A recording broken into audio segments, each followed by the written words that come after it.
follow Jesus and you denounce your light. You follow who you're not. You turn off who you're supposed to have been. See, if you want to follow a 2,000-year-old construct where you were led, or your people per se were led to the promised land, that was 2,000 years ago. See, there are very old, archaic, archonic programs, such as the mimic program, that has been embedded into your very DNA, tethered to your purest sense of belief, like that of an innocent child. And for 2,000 years, we've been kept in our minds with belief, with the veil being so thick we could not see above the clouds above us. And then when there were, whatever they called them back then, scientists back then, they weren't called scientists, of course, mystics, right? When they were, some of the purest hearts were trying to speak and show truths above, you started to denounce them because it didn't follow certain protocols from scriptures written by men who were not even there. So this old Archonic from archons, meaning some of the oldest, darkest beings to exist from the beginning of times, from the beginning of the old original spiritual warfare that we all feel in our bones. The dark and the light within us. They've made movies on that, right? So these programs knew that all they could do is control your mind, because once you awaken to who you are, you begin to dismantle what no longer serves you. This program many would call the mimic program, allowing you to mimic the light within another being, another place, another source. So when you think of Jesus, you're always going to be reminded, it's like watching a TV show without the 2D entertainment. So you are being entertained. You are entering a system of beliefs. The truth will never be unveiled, because it's up to you to finally grow into the knowing. You might still remain confused with what's out there, but you must grow from within. You must begin to start to ask questions. There's a reason why this video found you. I'm not speaking to those who are lurking, who are looking to find errors, who are looking to see who I follow or what agenda I ascribe to. Never mind that. It's a waste of breath. Lost souls looking for lost souls. So once they see a fractal or a fragment of them that doesn't meet their agenda, that doesn't meet this program, such as the mimic program, then the war within them begins to shake up from the ignorance. So once your ignorance becomes tested, then you become angry, irate. So what happens is that this mimic program is starting to collapse. And there are many people who need to physically die with their belief systems for this program to collapse.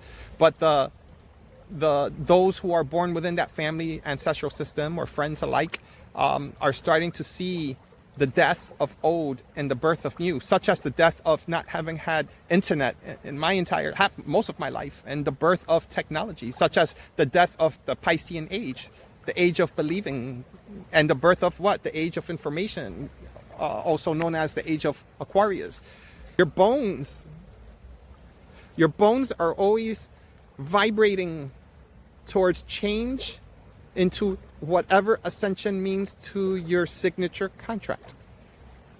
Everyone ascends at different rates, different frequencies, different blueprints. Yet we, with the C as in mathematics, we are always expanding. And in the understanding of the dichotomy of being in flesh form, being a human, yin and yang, right? The paradox of good and bad, and having XY chromosomes, or whatever the case is, right? Male, female. To expand in flesh, to change something that is finite, meaning not infinite, such as your flesh form body, there has to be a dismantling. There has to be a collapsing system. The same is done with creations of negative feedback loops and algorithms when you're computing, when it comes to running programs in a computer. And it's not a coincidence that that language of binary coding and all of these things, right, is not separate from the thinking mind and the cognitive mind and the way that the conscious mind actually processes, and the way that the conscious mind actually processes order of remembrances, or when you're in school and you're trying to learn something and you start learning in some kind of an order, and eventually once you embed those lessons, right, and then you can just now you can take that hierarchical lesson if you were learning in that way, right, left brain thinking mind, and then once you get used to it, then hopefully you bring in that right side of the mind and you become really good at it. You no longer have to think of the techniques or the steps, right, because now you can actually change and morph that reality. So that is the age of knowledge, and that is taking as many perspectives as you can, being a human, and that also means the contrasting dark. So that's called curiosity. And our curiosity, which is purest of hearts, which is why children by nature are what? They're curious, right? And the ones that are trend-setting, the ones that are making changes, there's a beautiful soul right now, a young man, I wish I could think of his name right now. He is, I'm sure he's not the first one to discover it, but he's the first one to come up knowing that he could die, right? He is, the technology that he is showing is that he can turn plastic into gasoline. I'm sure you've heard of him, and if you haven't, look for him. I can't think of his name. And he's showing the good and the bad and the ugly. He's showing his errors. He's when it comes to the creation, he's showing the stuff that he has and what he has to work with, and he's looking for funding per se, and he's looking for acceptances, and he's looking to change regulations that are, of course, they're going to fight against that, because now he's becoming a celebrity with the heart that he has aligned himself to, and he will live and die by the sword, and because he's trying to clean up the crap in the plastic, and he's trying to show that the plastic is actually pure energy, and people are have been misunderstood and lied to that the plastic is just plastic. And he's proved it, where he can literally convert plastic using chemistry into gasoline that you can put into a vehicle. And he's proven it, and he continues to prove it. It's not about proving it anymore. It's about now being able to market it so that it can change our evolution, at least, so that we can clean up the plastic in our environment and maybe cause some transitioning. Transitioning, I meant a change and a shift of the way we've been handling things, and the way that the 1%ers, or whatever you want to call them, control the monopoly of the monetary system, of how we're controlled with this entire system. He directly and indirectly, he's causing a spark, an imprint, a change. And he is creating a movement. I mentioned him is because he didn't have to follow a belief system per se. He had to be curious enough as a young child. It wasn't taught to him, it was his nature. He had to be curious enough to start going into some kind of like unspoken rabbit hole. And I'm sure with his intelligence, he started to see that there were people that were being taken out, right? They were being taken out, like found dead, after like another couple of people, more than a couple of people, also proved that they can make vehicles also run with water. And it's not a coincidence that they're gone, because it's going against the grain of how these controllers, I'm going to call them they, how they are siphoning our currency. See, don't be fooled. Money comes and goes. They know that. If you look at major investors, yes, they're always going to have like an entire,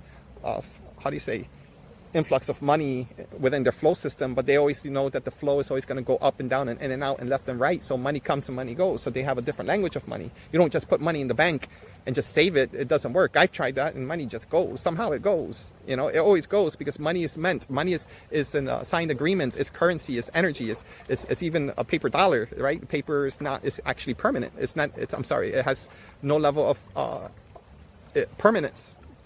So this gentleman had to go against the grain. He had to go against the belief system, and in his case, this belief system would take him out. And he's already said that. He already knows that he's being watched. You know, you name who's watching him. CIA, FBI, all of those three-letter abbreviated agencies are out there, and some that are not, because they're watching all of us. They want to make sure that you stay within your religion. They want to make sure that you stay in your faith. They know that that's your power. They can't disappear you. They can't disappear our kind. But what they can try to do is to alchemize our belief system, because it actually is our power. However, what they attempt to do, when they have actually succeeded in, seemingly for several thousand years, I want to say 10,000 years, this is a Babylonian curse, I would say, but it didn't start with that. But it's the history that I can attribute to with what's available right now. But history goes way back more. If I spoke about it, then you're going to ask for proof, and the proof is coming from my DNA, so I'm not going to speak about that, not at least in this video. But there's more to it. It didn't start, and it will not end with this. It will not end with what we have, with what's provable during this time of age. It keeps expanding. We're just led to think that it just started with the birth of Christ, and before Christ, everybody was just like screwed and condemned. What is that? What does that even mean? Who condemned us to begin with? God. God will, because you're not choosing his path. What do you mean choosing his path? His path? And everyone speaks that way. Whenever they are flowing with the grain of what they were taught, then that one special person who goes against the character, the role that they're supposed to play, that tests that institution. These 1%ers don't need to control that one person, that black sheep, you may want to call him or her. They've already indoctrinated the populace, the people, to take him or her down. Already half of what I'm saying is blasphemous. But y'all don't even know how to speak English. Y'all don't know how to speak English. Y'all don't. And I don't mean grammatically correct. And I can't even speak right now because I'm saying that because it has nothing to do with the vocals as far as being grammatically correct, because being grammatically correct and you can still speak with lies. I'm talking about the soul imprint, the actual truth within the hidden structure of the words that you were taught. There's so much deeper meaning that most people do not even want to entertain that, because that's going to take work. That's going to take a deconstruction of everything that you've been taught, and not everybody wants to. And guess what? Someone like me, I'm okay with that. I'm okay with that, because not everyone is here to, believe it or not, to awaken. And you could just take a piece of history to prove that. You could go down to your own backyard and go down to your local bodega if you live in the hood, where I grew up at. And you're going to see people wiser than anything I could even think of, knowing what they're doing and being okay living in the pocket. And I'm not saying because they live in the hood. No, I'm not saying that. What I'm saying is that they're okay working with the darkest frequencies, because they're working with something that they may actually be conscious of. But most people are labeling them, and they're aware of it, and they won't even hold their breath. So there's so much on that person. So there's so much that one can learn from hanging out with a wino. I wouldn't want to call him a wino, but you know what I'm saying. Somebody who just out there, just chilling, man. Just taking his time in life and sitting back. See, that person sees things, has been through things. And most of them, not all of them, most of them already know the game. And because they're working with their inner demons sometimes, or their inner process, or they're working with their inner wisdom, but because we're only seeing the book by the cover, by seeing the script, the game in front of us, we just assume that they're a drunk or a wee head, or even a crackhead. You know what I'm saying? We used to call them like that. I don't know if you still do. Let me know. Go call them wee heads. I don't know. But and growing up, I used to sit with them. And I used to ask questions. And there are so many lessons that I received from them. Sometimes I even learned the proper way of doing push-ups. You know?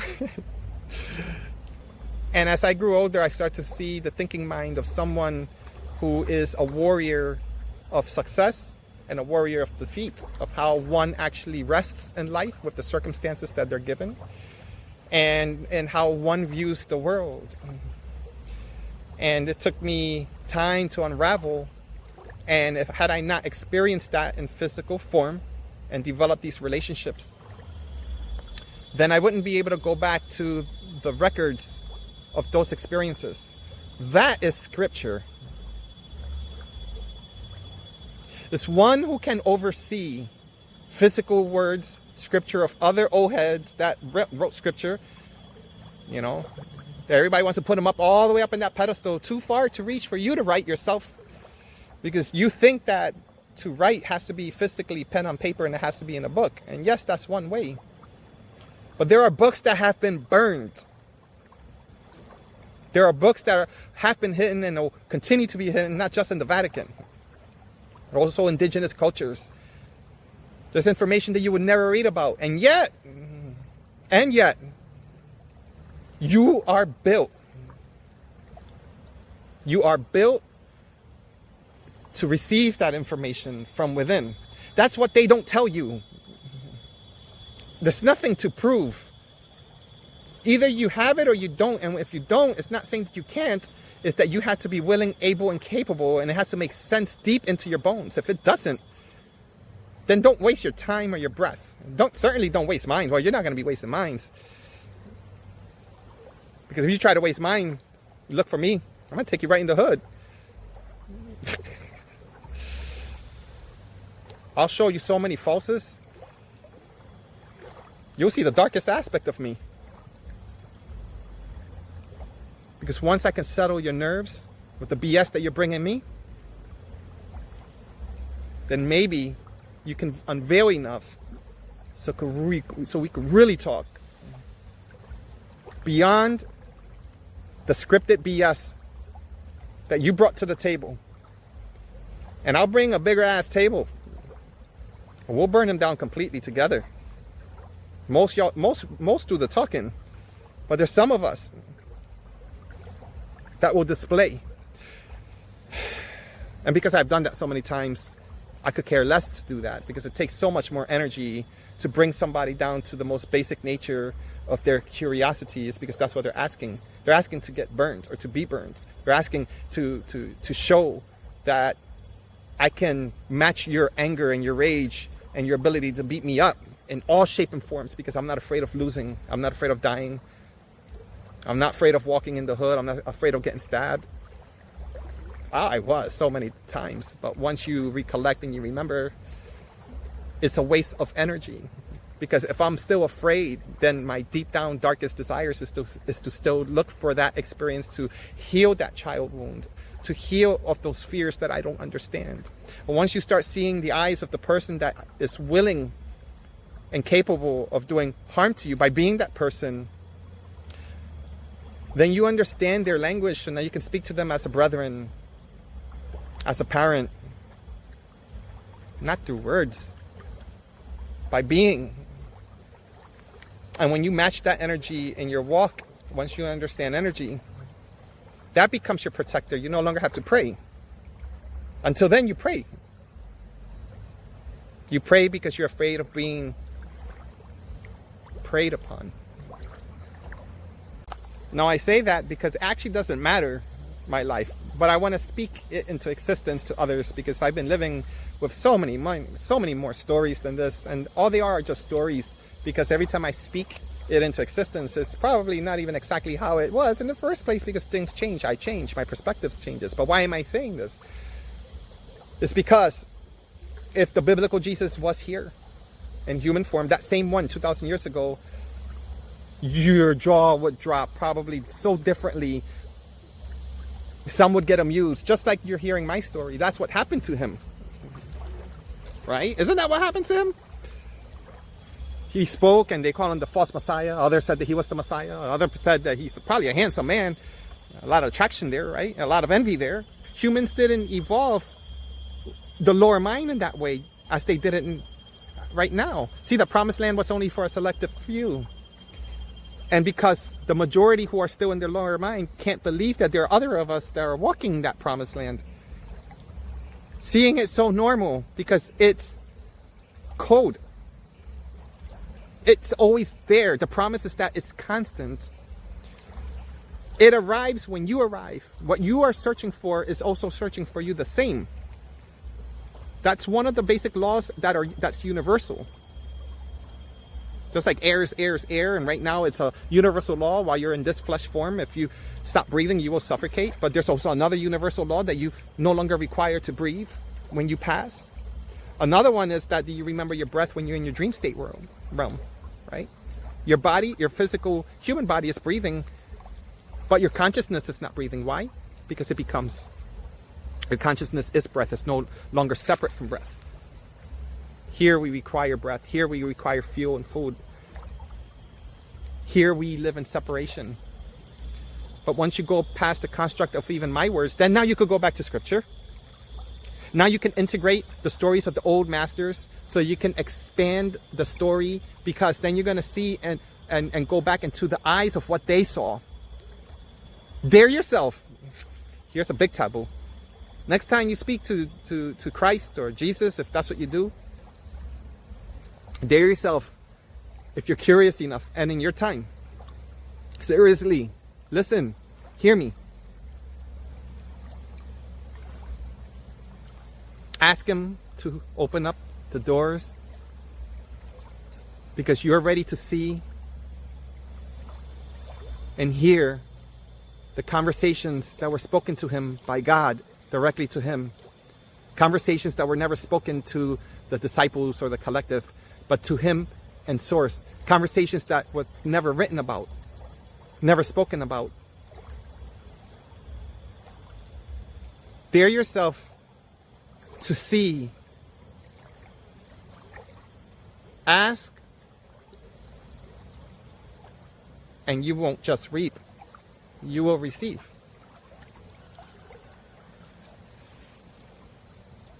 Be ready to see in the eyes of Christ consciousness. Be ready to see in the eyes of those Anglo-Saxon, or whatever you want to call them, white men. Most of them weren't women, I keep saying that. They were women, but it's omitted. Dare yourself to see the eyes of how they received the visions. Dare yourself to put down scripture if you've been reading it and studying it for so long. You keep going to the same verses. And it's always a fragmented. You never even like read the entire verse, or you never do the research to a selective few. You never do the research to find out what's the source of that, to go deeper, or to go deeper into the history of that person who was writing. What were their circumstances? Where were they? What was the collective like back then? How dark were their minds? How much of masochists were they compared to now? They definitely were more sick masculine there. So obviously the way that they were raised and taught to see, was an entire different ball game. They could not, or not capable right now, if they were born into your time, understand the language that we thinketh. So who's going to reprogram the thinking mind today? You waiting for somebody else to write scripture? Or you're waiting for archaeologists to say, we found new books? Is that what it is? That's nice. The age that I am right now, I could sit here, read one book a day if I was able to. And yet I'll never be able to catch up to all those hidden scriptures and all those hidden books. It was not meant for you to follow all of that. It was meant for you to keep hearing what was promised to you so that you can finally integrate it. Because it was always there, and it will continue to be there in the first place. You keep searching for love until you realize that you never find love.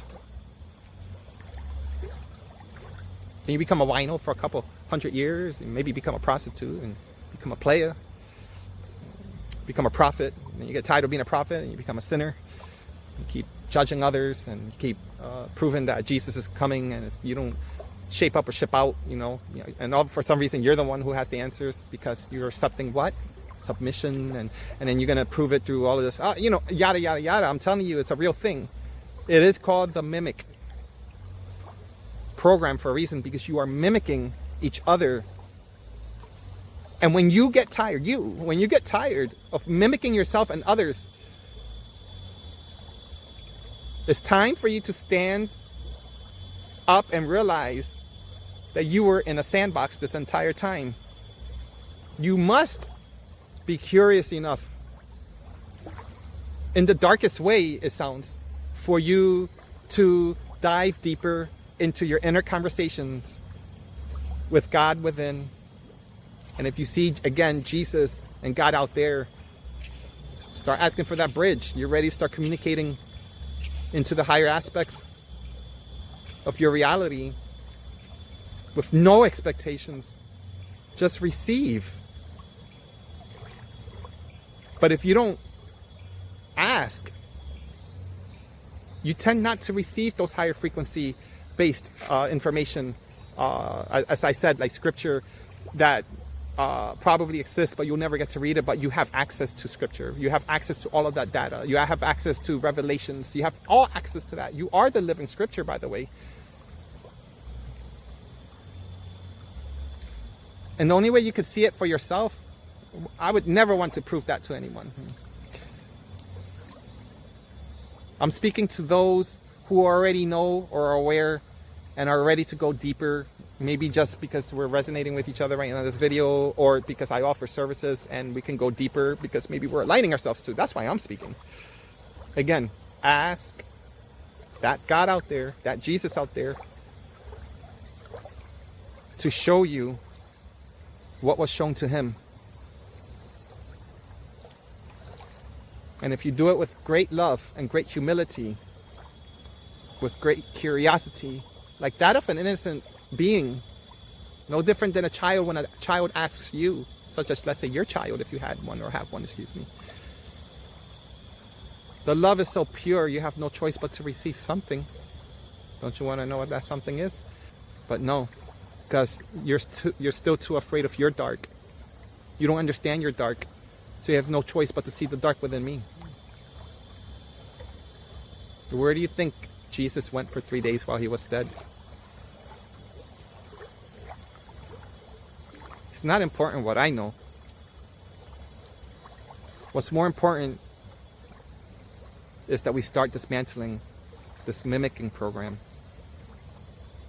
See, right now you're mimicking me as you hold some type of negative or dark feelings towards me. Maybe you're questioning me. Maybe you think I'm a little off. Whatever it may be. So either you start getting used to seeing others awaken and you continue to judge them, as they did with that Jesus who left a roadmap so that when you become the one being judged,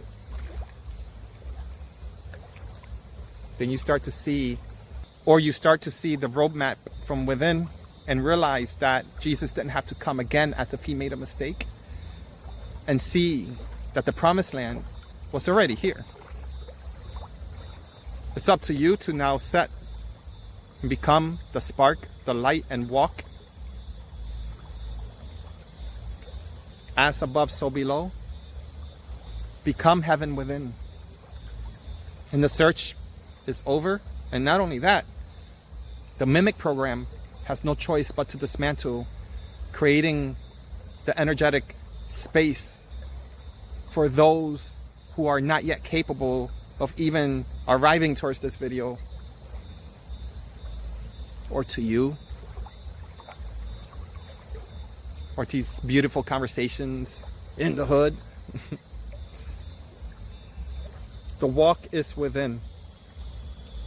And once you start seeing and being and aligning yourself with the same scripture perhaps, and now re-encoding it, because now you're reading the same story and seeing it differently as an example, then your reality will start to transition, and you're going to start realizing that that's the only way out of here.